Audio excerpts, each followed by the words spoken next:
Hello दोस्तों, आज की हमारी वीडियो है सर्कल के चैप्टर में एक वर्ड आता है टेंजेंट। तो आज की वीडियो में हम टेंजेंट को ही अच्छे से समझते हैं कि टेंजेंट किसे कहते हैं। टेंजेंट को हिंदी में स्पर्शरेखा कहते हैं। अब टेंजेंट की डेफिनेशन ये हुई कि ऐसी लाइन को टेंजेंट कहेंगे जो सर्कल को छू कर जाए, ना कि सर्कल को काट कर जाए। जैसे कि मैंने यहाँ पे ये सर्कल बनाया, अब इसमें से ये लाइन गुजार दी, तो ये वाली लाइन टेंजेंट नहीं है क्योंकि इसने तो सर्कल को काट दिया, इंटरसेक्ट कर दिया। टेंजेंट होने के लिए क्या जरूरी है? वो लाइन सर्कल को बस छू कर जाए। जैसे ये बनाया मैंने और यहाँ से ये लाइन गुजारी, तो ये क्या है? ये टेंजेंट है। क्यों? क्योंकि ये सर्कल को छू कर गई है। और मैंने ये वाली लाइन ड्रॉ करी, तो ये भी क्या है? ये भी टेंजेंट है, ये भी टेंजेंट है, ये भी टेंजेंट है। तो आई बात समझ में? टेंजेंट होने के लिए क्या जरूरी है? वो लाइन सर्कल को छू कर जाए, ना कि काट कर जाए। तो ये जो है चार लाइन ऐसे करके, ऐसे ऐसे ऐसे, ये चारों टेंजेंट हैं। लेकिन ये टेंजेंट नहीं है क्योंकि ये तो सर्कल को काट रही हैं, इंटरसेक्ट कर रही हैं। तो टेंजेंट का मतलब होता है स्पर्श रेखा। अब यहाँ पर ये तीन डायग्राम बने हुए हैं, आपको बताना है कि तीनों में कौन सी लाइन टेंजेंट है। तो पहला स्ट्रक्चर देखते हैं, क्या ए भी टेंजेंट है? ये तो बिल्कुल भी होने की ही नहीं टेंजेंट, ये तो सर्कल से बाहर ही है, कोई सर्कल को छू थोड़ी ना रही है, इसलिए ए भी टेंजेंट नहीं है। क्या सी डी टेंजेंट है? सी डी भी टेंजेंट नहीं है। क्यों? क्योंकि ये सर्कल को काटती हुई जा रही है, तो सी डी भी टेंजेंट नहीं है। ई एफ, ये वाली लाइन सर्कल को छू कर जा रही है, तो इन तीनों स्ट्रक्चर में केवल ई एफ टेंजेंट है यहाँ पर। तो दोस्तों अब हम देखते हैं टेंजेंट की क्या क्या प्रॉपर्टीज होती हैं, स्पर्श रेखा की क्या क्या विशेषताएं होती हैं। जैसे कि मैंने यहाँ पे ये सर्कल बनाया और कोई ये पॉइंट लिया, यहाँ पर ये पॉइंट ले लिया और यहाँ से एक लाइन गुजारी, ये गुजर गई। तो बताओ ये वाली लाइन क्या कहलाई जाएगी? ये वाली लाइन सर्कल को छू कर जा रही है, इसलिए ये वाली लाइन टेंजेंट है, मतलब ये वाली रेखा स्पर्श रेखा है। अब एक पॉइंट और लिया हमने यहाँ पे, यहाँ से भी लाइन गुजारी, ये गुजर गई। यहाँ पॉइंट लिया एक, यहाँ से एक लाइन गुजारी, ये गुजर गई। यहाँ पॉइंट लिया, यहाँ से एक लाइन गुजारी। तो दोस्तों यहाँ पर आपको साफ साफ दिखाई दे रहा होगा कि सर्कल के किसी एक पॉइंट से केवल एक ही टेंजेंट गुजर सकता है। अब आप खुद ही देख सकते हो कि यहाँ पर ये पॉइंट है, ये एक ही तो गुजर पाएगा टेंजेंट, इसके अलावा तो और नहीं गुजर सकता। ऐसे यहाँ पर एक पॉइंट है, ये यहाँ से भी केवल एक ही टेंजेंट गुजर सकता है। तो एक प्रॉपर्टी तो ये बनी इसकी कि सर्कल के किसी एक पॉइंट से एक ही टेंजेंट गुजरेगा, वृत्त के किसी एक बिंदु से केवल एक ही स्पर्श रेखा गुजरेगी।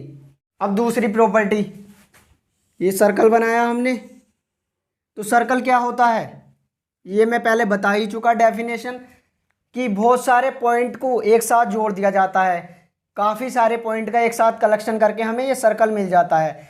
तो इस सर्कल पर यहाँ पर इनफाइनाइट पॉइंट होंगे, मतलब कि इस वृत्त पर यहाँ पर अनंत बिंदु होंगे और एक बिंदु से एक टेंजेंट गुजरता है। और यहाँ पर कितने बिंदु हैं? इनफाइनाइट बिंदु हैं। तो हम ये बोल सकते हैं कि एक सर्कल पर से इनफाइनाइट टेंजेंट गुजरेंगे। आई बात समझ में? क्योंकि यहाँ भी पॉइंट है, यहाँ भी पॉइंट है, यहाँ भी, यहाँ भी, यहाँ भी, यहाँ भी, तो सब जगह ये सब जगह क्या है? पॉइंट ही है यहाँ। और एक पॉइंट से एक टेंजेंट गुजरता है, तो सारे पॉइंट से टेंजेंट गुजार लो। और पॉइंट है कितने यहाँ पर? इनफाइनाइट पॉइंट हैं, तो इनफाइनाइट ही टेंजेंट गुजरेंगे। तो एक दूसरी प्रॉपर्टी हमारी ये बनी कि किसी एक सर्किल से हम इनफाइनाइट टेंजेंट गुजार सकते हैं, किसी वृत्त से हम अनंत स्पर्श रेखाएं गुजार सकते हैं। अब तीसरी प्रॉपर्टी समझते हैं। तीसरी प्रॉपर्टी समझने से पहले हम एक वर्ड समझते हैं, पैरेलल, और हिंदी में से समांतर कहते हैं। तो किसे पैरेलल कहेंगे? जैसे मान लिया ये दो लाइन है, एक दूसरे को काट रही हैं, तो ये दोनों लाइन पैरेलल नहीं है, ये दोनों लाइन समांतर नहीं है। तो पैरेलल होने के लिए क्या जरूरी है? कि वो दो लाइन आपस में कभी भी कहीं पर भी कटे ना। जैसे कि ये मैंने ये दो लाइन बनाई, ये दो लाइन बना दी मैंने, तो ये दोनों लाइन क्या है? ये दोनों लाइन पैरेलल हैं, ये दोनों रेखा समांतर हैं। क्यों? क्योंकि ये कभी भी कहीं पर भी कटेंगी नहीं, मतलब कि इन्हें इधर को कितना ही आगे को बढ़ा लो इनके ढाल के अनुसार और कितना ही इन दोनों लाइन को इधर को बढ़ा लो इनके ढाल के अनुसार, तो कहीं पर भी ये एक दूसरे को काटेंगी नहीं। जैसे हमने ये आगे बढ़ाई इनके ढाल के अनुसार तो ये ऐसे चलती जाएगी, नीचे वाली ऐसी चलती जाएगी, इधर को हमने बढ़ाई है तो ये इधर को इस प्रकार चलती जाएगी, ये इस प्रकार चलती जाएगी, तो कभी भी ये एक दूसरे को नहीं काटेंगी। इसलिए ये वाली जो दो लाइन है ये पैरेलल है और ये वाली पैरेलल नहीं है। अब समझो तीसरी प्रॉपर्टी, ये हमने सर्कल बनाया तो हमारी तीसरी प्रॉपर्टी यह है कि हम एक सर्कल पर से कितनी पैरेलल टेंजेंट गुजार सकते हैं, हम एक वृत्त पर से कितनी समांतर स्पर्श रेखाएं गुजार सकते हैं। तो उसके लिए हम एक एक्सपेरिमेंट करके देखते हैं। यहाँ से मैंने एक टेंजेंट गुजारी, ये गुजर गई, और हमें एक और इसके पैरेलल टेंजेंट गुजारनी है, इसके समांतर लाइन खींचनी है। तो इसके समांतर कब बनेगी वो लाइन, जब उसका भी ढाल इसके जैसा ही हो, तो इसका मतलब इसके नीचे लेनी पड़ेगी मुझे वो लाइन। तो यहाँ पे लेते हैं, तो जब मैं इस वाली लाइन को इसी की तरह लूंगा तभी तो ये वाली लाइन इसके पैरेलल कहलाई जाएगी, समांतर कहलाई जाएगी। आई बात समझ में। तो ये दोनों लाइन आपस में क्या हैं, पैरेलल हैं, और दोनों लाइन क्या हैं, टेंजेंट है। क्यों है टेंजेंट, क्योंकि ये भी सर्कल को छूकर जा रही है तो ये भी टेंजेंट, ये भी सर्कल को छूकर जा रही है तो ये भी टेंजेंट, तो ये दोनों टेंजेंट आपस में पैरेलल हुई। अगर मैं इनके अलावा कोई एक और लाइन गुजारता हूं टेंजेंटी, मान लिया वो मैं यहां से गुजारने लगूं, तो वो तीसरी लाइन इन दोनों के पैरेलल थोड़ी ना होगी। तो ये वाली लाइन इन दोनों के पैरेलल नहीं है। इन तीन लाइन में केवल दो ही लाइन पैरेलल हैं, ये वाली और ये वाली। आई बात समझ में। यदि मान लिया मैंने एक और लाइन गुजारी इधर से, तो वो भी लाइन इन दोनों को काट देगी, तो वो भी इन दोनों के पैरेलल नहीं बनेगी। आई बात समझ में। तो किसी भी प्रकार का सर्किल हो, जब हम एक्सपेरिमेंट करके देखेंगे,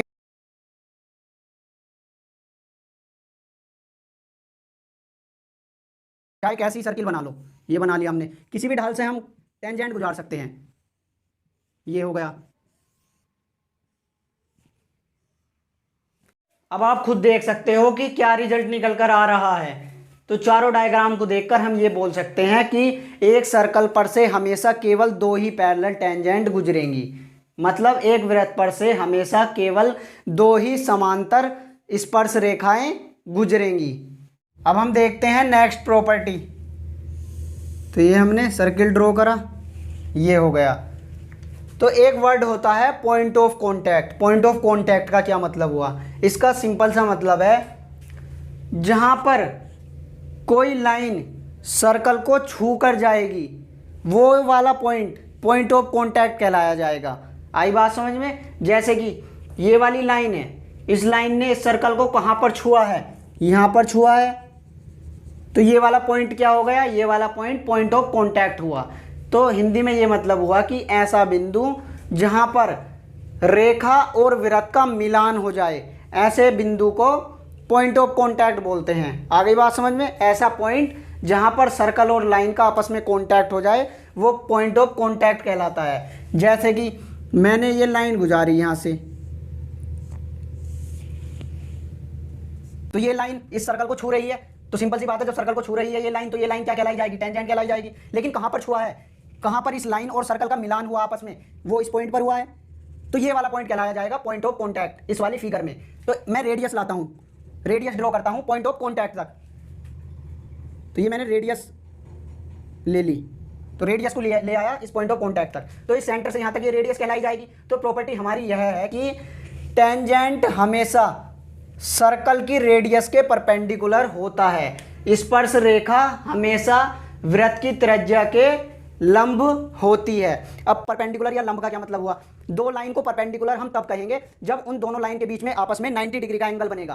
तो ये टेंजेंट इस सर्कल के रेडियस के परपेंडिकुलर है, तो सिंपल सी बात हुई इस वाली लाइन के मतलब टेंजेंट के और रेडियस के बीच में कितना एंगल बनेगा, यहाँ पर 90 डिग्री बनेगा। तो यही हमारी प्रॉपर्टी थी कि टेंजेंट हमेशा सर्कल के रेडियस के परपेंडिकुलर होता है। इस चीज को हम अगली वीडियो में प्रूव करेंगे कि क्यों कहा गया है कि टेंजेंट सर्कल के रेडियस के परपेंडिकुलर है। अभी तो हम प्रॉपर्टी देख रहे हैं। अब अगली प्रॉपर्टी इस प्रकार है कि मान लिया इस सर्कल के आउटर में, मतलब कि इस सर्कल के बाहर कहीं पे भी हमने एक पॉइंट ले लिया, मान लिया वो मैंने यहां पे ले लिया, तो प्रॉपर्टी यह है कि सर्कल के बाहर किसी एक पॉइंट से केवल दो ही टेंजेंट गुजर सकते हैं। आई बात समझ में? जैसे कि एक टेंजेंट तो ये गया, और जहां पर इनका मिलान हुआ है इस टेंजेंट का और सर्किल का, वो पॉइंट ऑफ कॉन्टैक्ट कहलाया जाएगा। तो यहां पर पॉइंट ऑफ कॉन्टैक्ट है, तो ये ओ, इसे ए नाम दे देता हूं। तो इस भार वाले पॉइंट से एक टेंजेंट तो गुजर चुका, एक और गुजर जाएगा, ये गुजर गया। तो यहां पॉइंट ऑफ कॉन्टैक्ट कहां बनेगा? यहां पर बनेगा। तो इसे नाम में दे देता हूं सी। तो प्रॉपर्टी हमारी यह है कि ओ ए इज इक्वल टू ओ सी। ये दोनों लाइन हमेशा बराबर बैठेंगी। जितनी ओ ए होगी यहां से यहां तक, उतनी ही ओ सी होगी। आई बात समझ में? तो इस प्रॉपर्टी में दो प्रॉपर्टी छिपी हुई हैं कि किसी सर्कल के बाहर से, किसी भी सर्कल के बाहर के पॉइंट से हम केवल दो ही टेंजेंट गुजार सकते हैं। ये कहीं पे भी पॉइंट ले लो, वो मान लिया यहां पे ले लो पॉइंट, तो यहां से भी हम केवल दो ही टेंजेंट गुजार पाएंगे। ये हो गया। तो ये प्रॉपर्टी थी हमारी। इसी प्रॉपर्टी में दो प्रॉपर्टी छिपी हुई थी कि सर्कल के बाहर कहीं पे भी एक पॉइंट ले लो, जैसे ये यहाँ पे, यहाँ है एक पॉइंट, ये बाहर वाला पॉइंट ये रहा, यहाँ पे ये रहा, तो एक पॉइंट से केवल दो ही टेंजेंट गुजर सकती हैं सर्कल के, और दोनों टेंजेंट की लंबाई बराबर होगी। इस वाली प्रॉपर्टी को भी हम अपनी अगली वीडियो में प्रूव करेंगे कि कैसे ओ ए इज इक्वल टू ओ सी बना। तो आइए फिर दोस्तों जल्दी जल्दी रिवाइज करते हैं इन पांचों प्रॉपर्टी को। पहली प्रॉपर्टी, सर्कल के किसी एक पॉइंट पर से केवल एक ही टेंजेंट गुजर सकता है, जैसे कि आप देख सकते हो डायग्राम ये रहा पहली प्रॉपर्टी का। अब दूसरी प्रॉपर्टी, सर्कल पर से इनफाइनाइट, इनफाइनाइट का मतलब होता है अनंत, तो सर्कल पर से इनफाइनाइट टेंजेंट गुजर सकते हैं, इसका डायग्राम ये रहा। तीसरी प्रॉपर्टी, सर्कल पर से केवल दो पैरेलल टेंजेंट गुजर सकते हैं, इसका डायग्राम ये रहा। तो ये वाला जो साइन होता है ये पैरेलल का होता है, मतलब कि समांतर का। चौथी प्रॉपर्टी, टेंजेंट हमेशा सर्कल की रेडियस के परपेंडिकुलर होता है, तो इसका डायग्राम ये रहा, जैसे कि आप देख सकते हो सर्कल की रेडियस और टेंजेंट में 90 डिग्री का एंगल बन रहा है। पांचवी प्रॉपर्टी, सर्कल के किसी बाहर वाले पॉइंट से केवल दो ही टेंजेंट गुजर सकते हैं और दोनों टेंजेंट की लंबाई बराबर होगी, जैसे कि आप सब देख सकते हो डायग्राम में। ये बाहर वाला पॉइंट था, तो यहां से दो टेंजेंट गुजर गए, एक तो ओ ए बना और दूसरा टेंजेंट ओ बी बना, और दोनों की लेंथ आपस में बराबर होगी। मिलते हैं दोस्तों अपनी अगली वीडियो में, जिसमें हम चौथी और पांचवी प्रॉपर्टी को प्रूव करेंगे। तब तक के लिए कीप लर्निंग, कीप ग्रोइंग।